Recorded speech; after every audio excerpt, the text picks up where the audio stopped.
Subscribe to our channel by clicking the subscribe button. Click the bell button and enjoy the latest uploads from our channel. আসসালামু আলাইকুম viewers, আমি আপনাদের এখন দেখাবো picture দিয়ে কীভাবে লোগো এডিট করতে হবে। তো যার আগে বলতে চাচ্ছি যে আপনি এবং আপনারা আগে আমার চ্যানেলে সাবস্ক্রাইব করে রাখুন এবং পাশের বেল আইকনটি অন করে দিন। কারণ আমি গ্যালারিতে ঢুকছি, কারণ আমার সেই লোগোটা এনে দিচ্ছি। আপনারা লোগোগুলো যে গুগল থেকে আপনারা লোগো পিএনজি ডাউনলোড করে নেবেন। এদিকে আমি লোগো এনেছি, তো ডাউনলোড করে এখন শেয়ারে যাচ্ছি।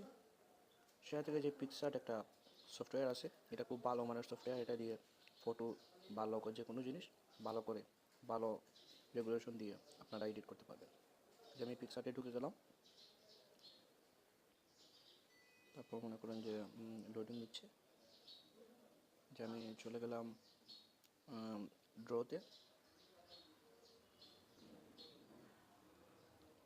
যাওয়ার পরে এখন আমার ড্রোতে আমার পিক এসে গেছে। এখন মনে করেন যে এটাকে আমরা ওই যে কালো জিনিস আছে এটাকে আমরা সাদা করে ফেলবো। সাদা করে ফেলছি, এখন আমরা রাইট করে দেবো। এখন এইখানে আসে একটা লেয়ার, এখানে আসবো, এখানে আনলাম একটা লেয়ার, আনার পরে একটা লেয়ার এমনিতেই ক্রিয়েট হয়ে আছে যখন এটাকে আমরা টেনে নিচে নামিয়ে আসবো। তারপর এইটাতে ক্লিক করব, এইটাতে নয়, এটাতে ক্লিক করব। ক্লিক করার পর তারপরে দেখেন এই যে আমরা ওগুলো স্ক্র্যাচ করে দিব। এটা আমি স্ক্র্যাচ করে দিচ্ছি, এই যে দেখুন সাদা হয়ে গেছে। আর এখন আমরা লোগো তৈরি করতে হলে ওকে ম্যারেজ দিয়ে দিচ্ছি। এখন আমরা নিউ লেয়ার তৈরি করব। নিউ লেয়ার তৈরি করলাম দুটো নিউ লেয়ার তৈরি করার পর এখন আমাদেরকে মনে করেন যে এইটাতে ক্লিক করতে হবে। আমাদের যে প্রথম ইমেজটা ছিল এটাতে ক্লিক করলাম, তারপর 3 ডটে ক্লিক করে ট্রান্সফর্ম একটা অপশন আছে, এটাতে ক্লিক করলে আমাদের এটা ছোটো হয়ে আসবে। এই দেখুন আমরা দু হাত দিয়ে এটাকে ছোটো করে নিচ্ছি, ছোটো করে ফেললাম, এটাকে একটু বিকে নিলাম। ওকে ওকে আমাদেরটা হয়ে গেছে। এখন রাইট দিয়ে দিলাম। রাইট দেওয়ার পর এখন এটাকে আমরা এক টানে উপরে নিয়ে যাব। উপরে নিয়ে যাওয়ার পর এটাতে ক্লিক করব। ক্লিক করার পর তারপর দেখুন কী হয়, যে সাদাটা আছে সাদাটা সাদাই থেকে যাবে, যে এফেক্টটা ছিল এটা আমরা এই দেখেন স্ক্র্যাচ করে নেব।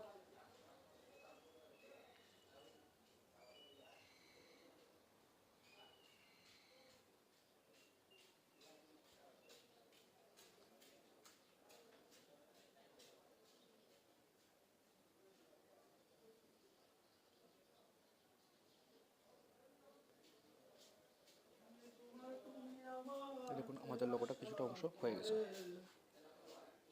এখন আমরা সেভ দিয়ে দেব। সেভ দেওয়ার পর আবার আমরা ড্রোতে চলে যাব। ড্রোতে যাওয়ার পর এখানে ব্ল্যাক অংশটা আছে, ব্ল্যাকই রেখে দেবো, রাইট চিহ্ন দিয়ে দিলাম। তারপর এখানে একটা অপশন আছে, এই যে দেখুন এই যে এখানে অপশন আছে, এইটা এনে দিলাম। এটাতে আমরা এই যে আমরা 12 রেখে দিলাম, সাইজ 12, ওকে দিয়ে দিলাম। এখন এটাকে আমরা এই দেখুন লোগো হয়ে যাচ্ছে। এখন লোগো হয়ে গেল, আমরা রাইট চিহ্ন দিয়ে দিলাম। রাইট চিহ্ন দেওয়ার পর এখন এখানে এখানে আপনার নাম দিতে পারেন। নিচে মনে করেন যে ক্রিয়েটিং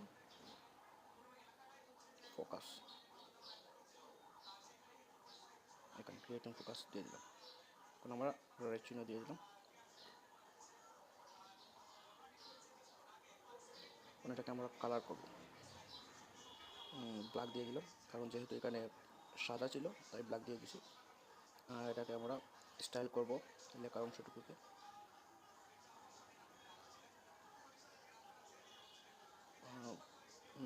এটা না, এটা ভালো, তো এটাকে আমরা দিয়ে দিলাম।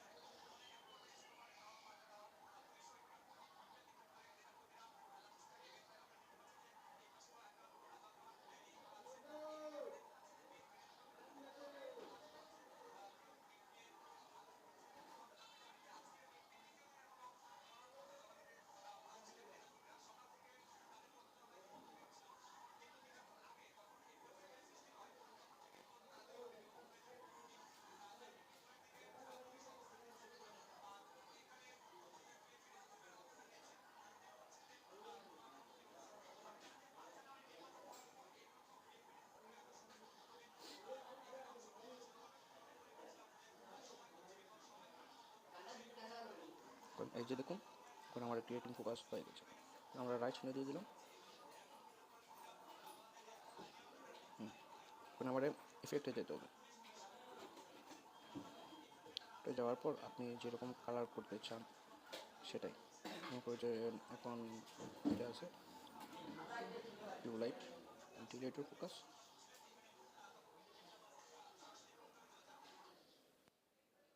এই যে দেখুন, আগেরটা ছিল এরকম, এখন এটা এরকম। এখন আমি একটু ফেট বেড়িয়ে দিচ্ছি, হ্যাঁ। এখন আমাদের পারফেক্টলি ম্যাচ। আমরা রাইট চিহ্ন দিয়ে দিলাম। আমাদের লোগোটা হয়ে গেছে অলরেডি। তো এভাবেই আপনারা লোগো তৈরি করতে পারবেন। তবে হ্যাঁ, আপনারা গুগল থেকে পিএনজি লোগো এই নামে সার্চ দিবেন, তাইলে এগুলা পিএনজি যত সব লোগো ছিল সব লোগো চলে আসবে।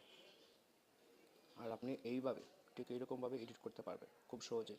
আর হ্যাঁ, আর এর জন্য এডিট করার জন্য পিক্সআর্ট হ্যাঁ, পিক্সআর্ট সফটওয়্যার অ্যাপ ডাউনলোড করে নেবেন অবশ্যই প্লে স্টোর থেকে। আর এরকমভাবে কাজ করতে পারবেন। আর এটা তেমন তাও হয়নি হয়তো, আপনারা আরও চেষ্টা করলে আরও ভালো করে করতে পারবেন। এই যে এখানে দিলাম, তারপরে এই যে সেভ অপশন চলে আসলো, গ্যালারিতে সেভ করবো, গ্যালারিতে সেভ করে দিলাম। এই যে সেভ ইমেজ চলে আসছে, তো ডান করে দিলাম। ওকে, আমাদেরটা হয়ে গেল। এখন মনে করেন যে গ্যালারিতে ঢুকলাম, গ্যালারিতে ঢুকে এই যে পিকচার ছিল, এই যে দেখুন আমাদের লোগো হয়ে গেছে। ধন্যবাদ ভিডিওটি দেখার জন্য।